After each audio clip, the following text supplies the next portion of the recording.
Okay. Everybody ready? Yeah, thank you. Thank you very much. We think that today's hearing and questioning of Christina Renna has added to the issue that we are trying to get to the bottom of. We have some, we think, added information. We need to study her transcript. We believe that it certainly fills in a few gaps about who talked to whom, when, that weren't always covered in the original story that came out about all of this, and we're looking forward to moving on next week and the following week, where we will be interviewing three more folks by June 3rd.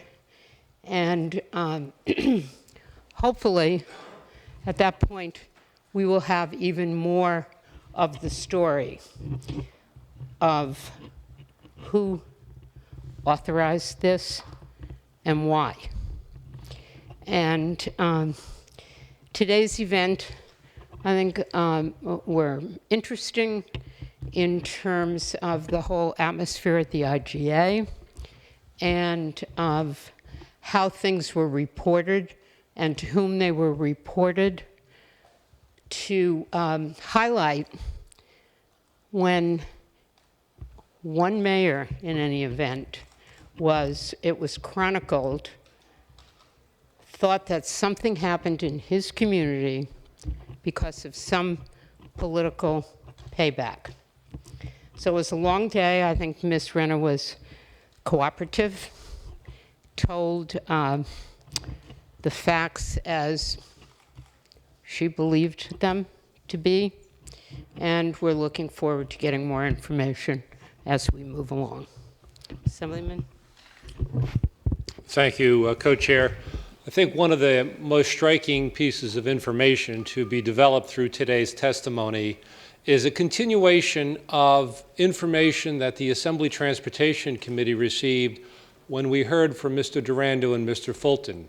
For those of you who were at that hearing, they testified that they went ahead with the lane closures, not because they thought it was right, not because they thought the process was correct, but because they were afraid. They were afraid for their jobs. And when we heard the testimony today, there were disturbing echoes of that testimony in which Ms. Renna testified that she was worried about her job and that there were reasons why she did not challenge Bridget Kelly or raise questions with Bridget Kelly because she was concerned for her job. It's a very disturbing development because it really says that we have a government that is run by intimidation of the key people who are entrusted with delivering government services. I think in addition to that, we saw that there were significant contradictions between Ms. Renna's recollection of her interview and the things she said to the Gibson Dunn attorneys and what was actually written by those attorneys in the reports. The testimony today moves the investigation further down the field. It provides much needed information to help clarify exactly what happened. We heard from Ms. Renna that she believed that she thought Bridget Kelly had the capability of being involved in the lane closures, she also said that she didn't think she acted alone. The goal of this committee is to find out who else acted with her, under what authority, and for what purpose. And we'd be happy to take your questions. Yes, Brian. How significant do you consider her comment that in the conference agreement that Bridget Kelly was not the architect, or could not have been the architect? I think that's significant because when you read, a fair reading of the Gibson Dunn report suggests that this was something that she and David Wildstein concocted for reasons that were unknown, as admitted by the Gibson Dunn folks. I think the testimony today strongly suggests that that report does not fully answer the question as to why and who else was involved. And, you know, I think Ms. Renna also repeated several times during her testimony today that Ms. Kelly was not a decision maker and constantly had to go back to some superiors of hers to get approval of whatever decisions she was going to be making. Chair, how far does this proceeding go today in answering that key question of who orchestrated this and why it was done? Well, we never said that this was going to be the definitive piece of testimony. We said that the testimony that we would get today, and hopefully we'll get next Tuesday and the week after that, and then the days that come after that, we're going to help flesh out this picture piece by piece.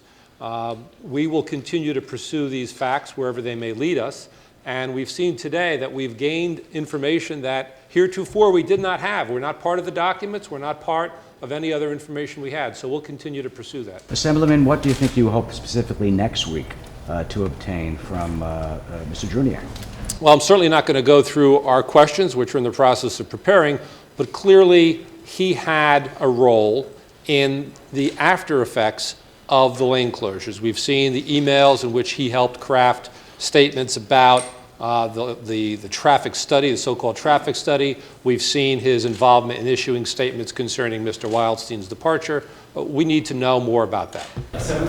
Your Republican colleagues talked about wanting to subpoena other employees of the Port Authority who were actually connected in one way or another to the events at Port Washington Bridge because of where they work or what have you.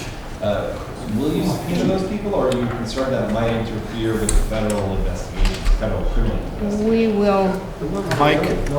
We will certainly consider as a committee to subpoenaing more folks, but let me point out that under the prior committee, before we had the joint committee, 3 members of the Port Authority were subpoenaed, came, and testified, which I dare say are 3 more than the Gibson Dunn people actually interviewed.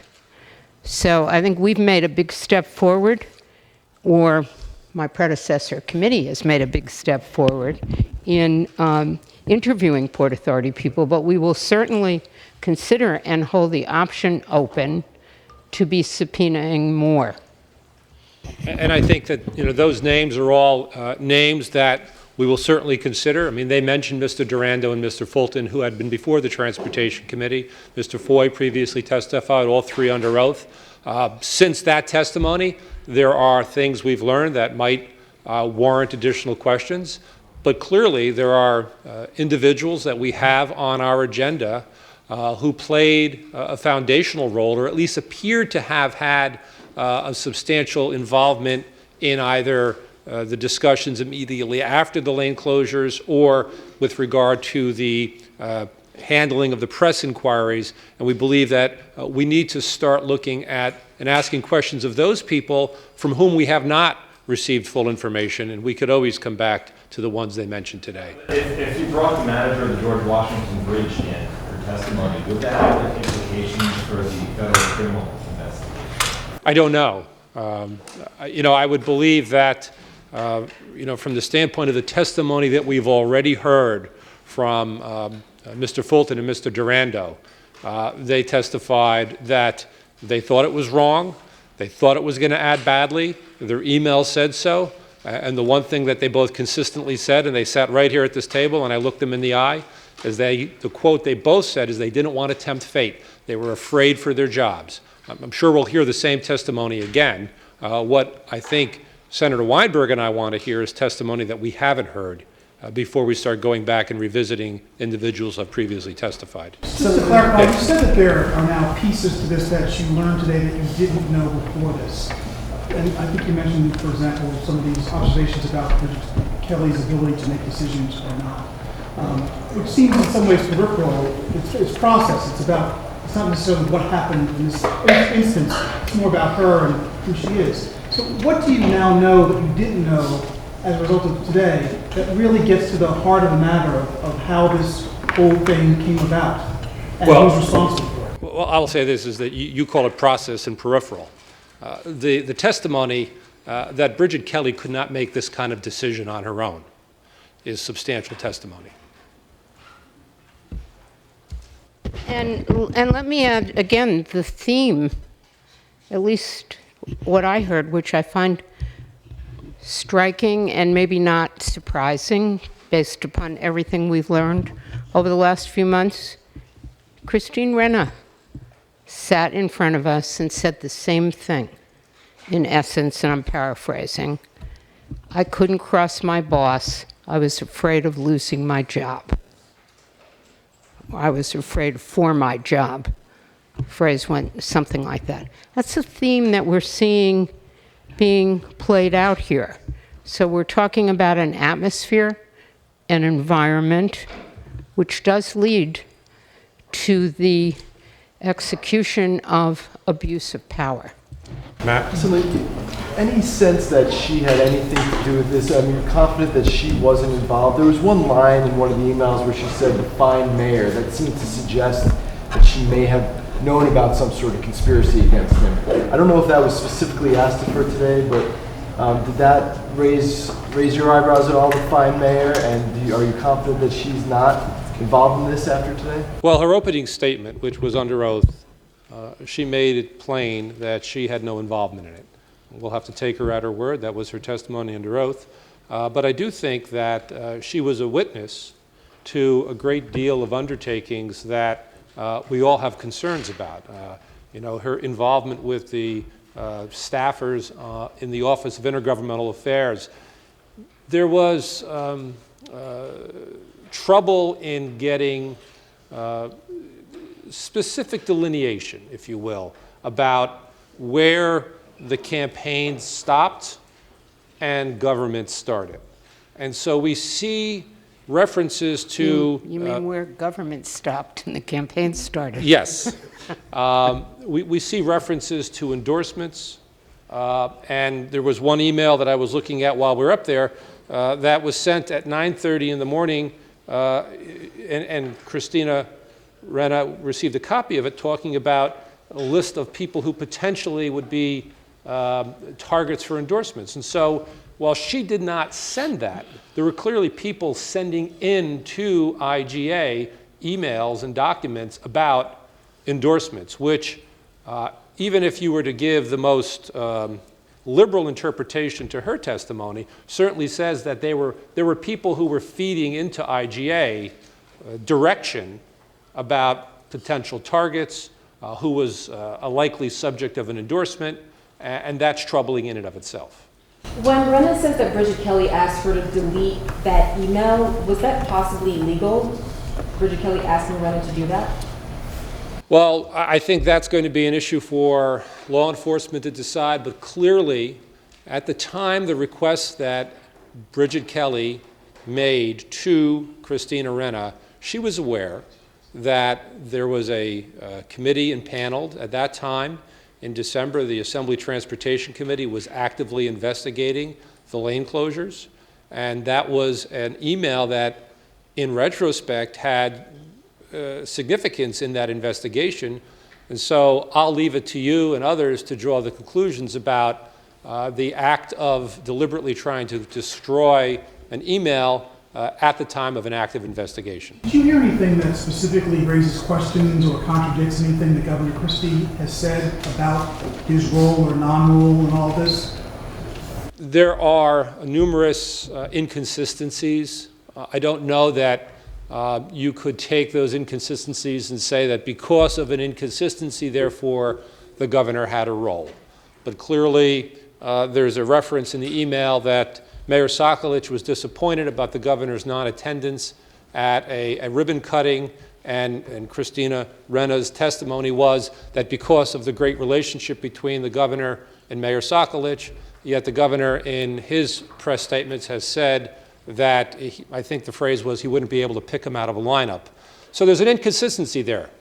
I'll leave it at that, but it certainly raises questions. But is that really material to the central question of who concocted, to use someone else's word, this whole plot? Well, I don't think you can go from an inconsistency to who did it, but clearly you have to ask the question, if one person thinks they've got a great relationship and the other person says, I have no relationship, that inconsistency is troubling if all of those discussions are in the context of who did what and who knew what when. Any other questions? Given that she said that part of her testimony to her statement to Master was Is there anything you can follow up with that law firm? The actual transfers or Yeah. Yeah, well. You asked about the inconsistency in the Mastro report and her. Is there anything you can resolve that? Well, no, I think we resolved it very early. They just kind of changed the script when Senator O'Toole asked the question. We resolved it earlier insofar as she would review her section of the Mastro report and in writing let us know what other inconsistencies existed other than the expression, the mandated directive. So that was the original question. That's the way I left it. But when Senator O'Toole asked the question, she was ready to venture an opinion at that point. There have been a lot of theories about that $16 million development and how that might connect to the shutdown of the lanes. The governor himself mentioned it. You're talking about the Fort Lee development? Yeah, the one that was mentioned that the governor didn't show up at the groundbreaking. Oh, $60 million? It's like $1 billion. Oh, well, whatever. What's a few zeros among friends. Okay. Anyhow, what did you take of the meaning of that? I mean, Steve Kornacki has this theory that they were shut down because they were trying to create a problem for the developer. Now we hear Christie didn't show up at the groundbreaking. How does that all fit together? You know some brilliant... I think, yeah, that's what this is all about. And I guess everybody's got theories. You don't have any idea why we didn't hear why the governor didn't show up? No. One last question? Just following up on the lack of curiosity or follow-up by the administration. The fact that you apparently had the Renna memo in December, no one interviewed Renna or Evan Ridley for a month. Gia having this ties into it, Gia having the memo on September the 13th and never following up from Sokolich. Is there a lack of curiosity here, or there? We also heard today about how people were not curious about the decisions being made above their pay grade. Everything was flowing down. What is this? The lack of curiosity has been going on, I think, since Pat Foy issued his email. So we don't yet know how many people between September 13th and October 1st actually knew about the email, and hopefully we will find that out. But I would say if anybody in my office got an email that somebody thought I was doing something or not returning a phone call because of the politics of the situation, I would be very quick to look into that.